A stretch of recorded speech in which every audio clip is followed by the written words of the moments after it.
अक़वाम मुत्तहिदा की international court of justice ने तारीखी फैसला सुना दिया। फैसले के तहत ममालिक एक दूसरे के खिलाफ मौसमियाती तब्दीली से मुताल्लिक मुकदमात कर सकते हैं। अदालत ने मौसमियाती तब्दीली को एक ख़तरा करार दिया। अदालत ने मौसमियाती तब्दीली के तनाजुर में ममालिक की जिम्मेदारियों के बारे में कहा है कि पेरिस मुआहदे के तहत आलमी हद में इजाफे को क़ब्ल सनती दौर के मुकाबले में 1.5 डिग्री सेल्सियस की हद में रखना ज़रूरी है।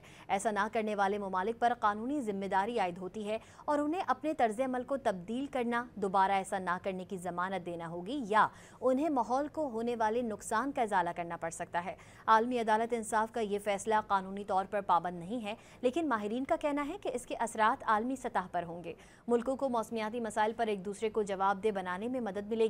अक़वाम मुत्तहिदा की जनरल असम्बली ने आलमी अदालत इंसाफ से 2 सवालात पर राय मांगी थी कि ममालिक की बैनुल अक़वामी कानून के तहत मौसमियाती निज़ाम को ग्रीन हाउस गैसेस से बचाने की क्या जिम्मेदारियाँ हैं और उन ममालिक के खिलाफ क्या कानूनी नताइज होंगे जो मौसमियाती निज़ाम को नुकसान पहुँचाते हैं।